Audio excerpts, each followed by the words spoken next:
Potter profile on Sir Nearly Headless Nick, a cast a spell series. It is unknown when Sir Nearly Headless Nick was born, but we do know he lived in the 15th century somewhere in the British Isles and was born into a noble family. His full name is Nicholas Mimsy Porpington. When he was 11, he went to Hogwarts School of Witchcraft and Wizardry and was sorted into Gryffindor House. We do not know which subjects he was good at, but we do know he wasn't very good at charms. As an adult, Sir Nicholas associated with Muggles and was knighted at King Henry VII's court and was a courtier. On October the 30th, 1492, Sir Nicholas took a stroll in the park outside the royal castle and met Lady Grieve, who had very crooked teeth. Sir Nicholas was certain he would be able to straighten them for her. However, his attempt backfired, resulting in her crooked teeth growing into a tusk. Sir Nicholas was instantly taken to jail and sentenced to death. When he was locked in the dungeon, his wand was taken off him, preventing him from escaping. During the night, he cried out, saying he could still fix and undo the damage on Lady Grieve's teeth, but no one would listen.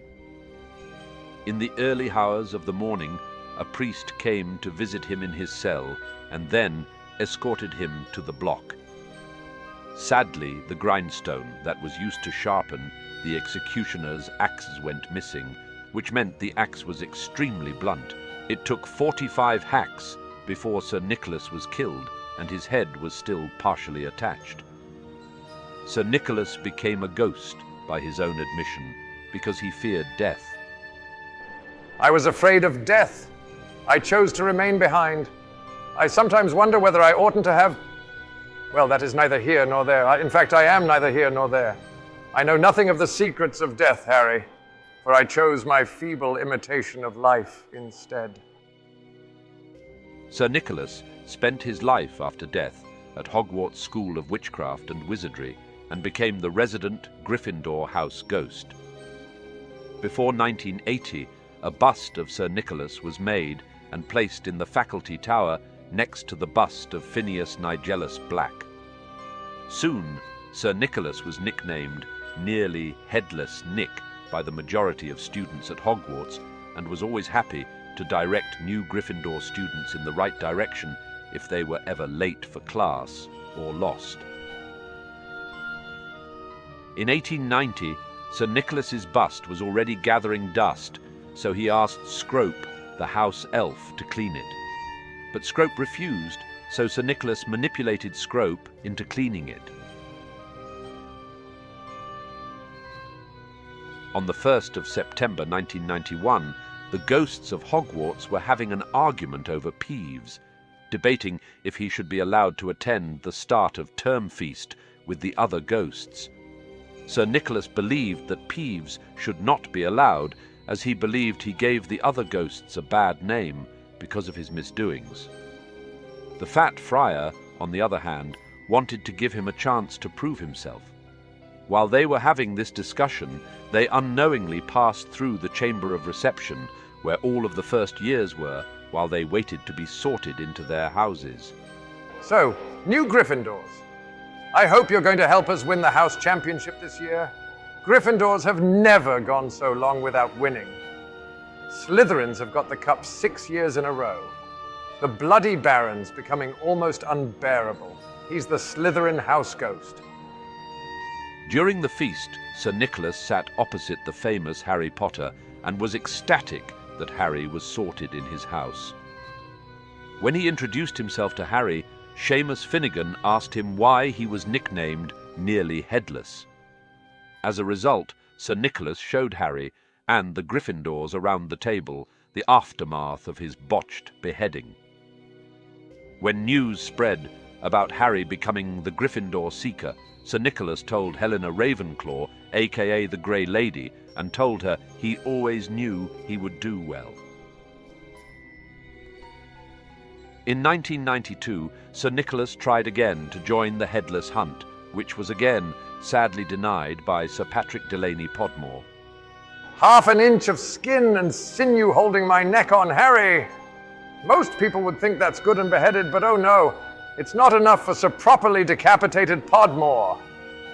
When Sir Nicholas saw Argus Filch take Harry Potter to his office to write him up for apparently befouling the castle, he convinced Peeves to start smacking the school's vanishing cabinet that was directly over his office to allow Harry to get back to the common room. He later invited Harry to his 500th Death Day party, hoping Harry would help convince Sir Patrick Podmore to allow Sir Nicholas to be a member of the Headless Hunt. On the 31st of October, Sir Nicholas greeted his guests as they entered his Death Day party. When Harry Potter, Ron Weasley, and Hermione Granger arrived, they were disgusted to see all the rotten and mouldy food. Not long after the Golden Trio arrived, the Headless Hunt made a grand entrance. Through the dungeon wall burst a dozen ghost horses, each ridden by a headless horseman. The assembly clapped wildly. Harry started to clap too, but stopped quickly at the sight of Nick's face. The horses galloped into the middle of the dance floor and halted, rearing and plunging. At the front of the pack was a large ghost who held his bearded head under his arm, from which position he was blowing the horn. The ghost leapt down, lifted his head high in the air so he could see over the crowd. Everyone laughed, and strode over to nearly headless Nick, squashing his head back onto his neck. "Nick!" he roared. "How are you? Head still hanging in there?" He gave a hearty guffaw and clapped nearly headless Nick on the shoulder. Welcome, Patrick, said Nick stiffly. "Livens!" said Sir Patrick, spotting Harry, Ron and Hermione, giving a huge fake jump of astonishment so that his head fell off again. The crowd howled with laughter. Very amusing, said nearly headless Nick darkly. "Don't mind Nick!" shouted Sir Patrick's head from the floor. "Still upset we won't let him join the hunt. But I mean to say, look at the fellow." "I think," said Harry hurriedly, at a meaningful look from Nick. "Nick's very frightening and..." "Ha!" yelled Sir Patrick's head. "Bet he asked you to say that." If I could have everyone's attention, it's time for my speech, said nearly headless Nick loudly, striding toward the podium and climbing into an icy blue spotlight. My lamented lords, ladies, and gentlemen, it is my great sorrow.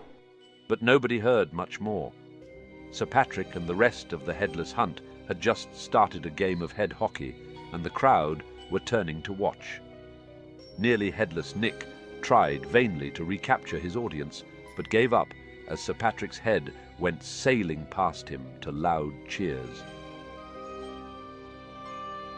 Later that night, Mrs. Norris was petrified next to a message on the wall, written in blood. The Chamber of Secrets have been opened.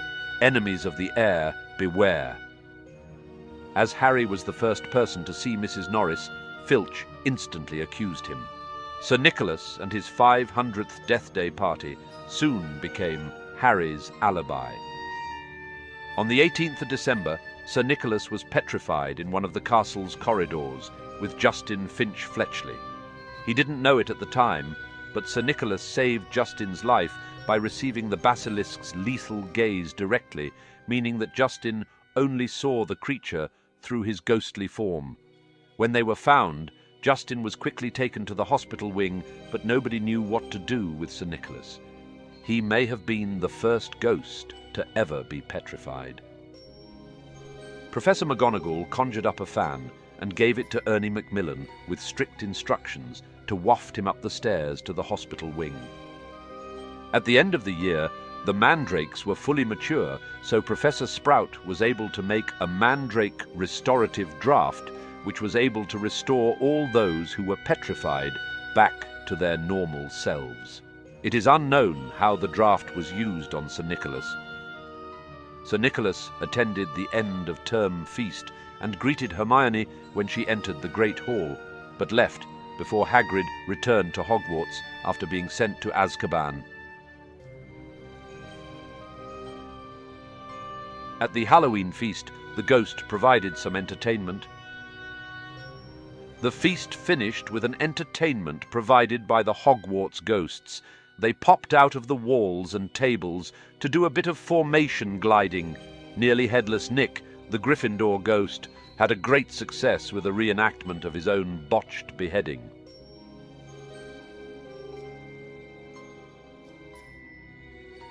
The ghost of Hogwarts gathered again to discuss Peeves and the start of term feast. Like the years before, the Fat Friar wanted to give him another chance, but both Sir Nicholas and the Bloody Baron thought it was best to decide against it. Because of this, Peeves started to spill soup all over the kitchens, as well as scattering pots and pans all over the place. When the feast started, Sir Nicholas let slip to the Gryffindor table what Peeves had done.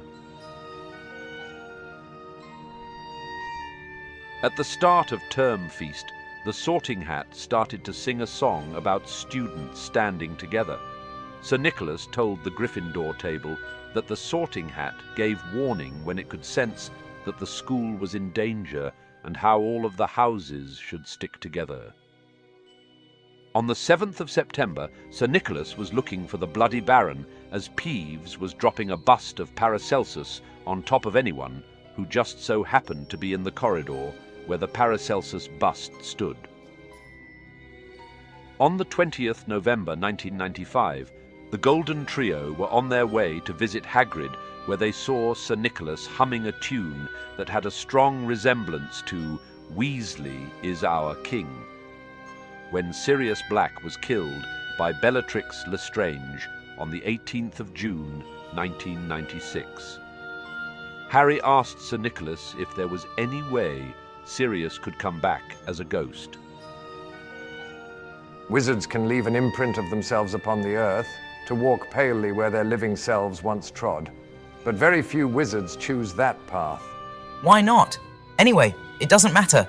Sirius won't care if it's unusual. He'll come back. I know he will. He will not come back. He will have gone on. During the school period, the Chosen One rumours around Harry Potter started to emerge after the battle at the Department of Mysteries. It was well known throughout Hogwarts that Sir Nicholas has a strong friendship with Harry Potter. Because of this, many tried to get information about Harry from him, but they all underestimated his loyalty to Harry and proudly refused to give any information. There has been much talk on that very subject, even amongst the ghosts. I am considered something of a Potter authority. It is widely known that we are friendly. I have assured the spirit community that I will not pester you for information. However, Harry Potter knows that he can confide in me with complete confidence, I told them. I would rather die than betray his trust.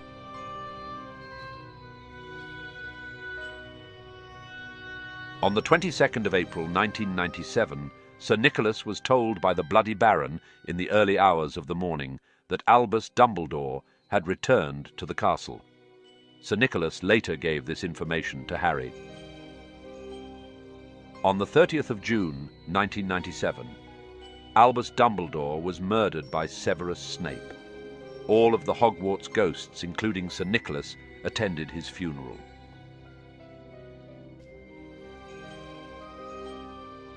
On the 1st of August 1997, Lord Voldemort had taken over the Ministry of Magic.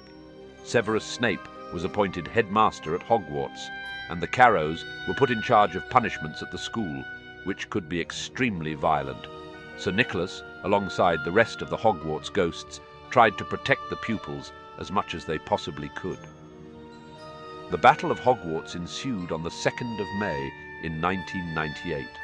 The Hogwarts ghosts attended a gathering in the Great Hall where they were given instructions by Professor McGonagall to evacuate all of the underage students. When Harry Potter needed information on the whereabouts of the Ravenclaw diadem, he asked Sir Nicholas who the ghost of Ravenclaw Tower was. Slightly upset that Harry needed help from another ghost, he still pointed Harry in the right direction to the whereabouts of Helena Ravenclaw. After the battle, all of the ghosts gathered together in the Great Hall to mourn the dead.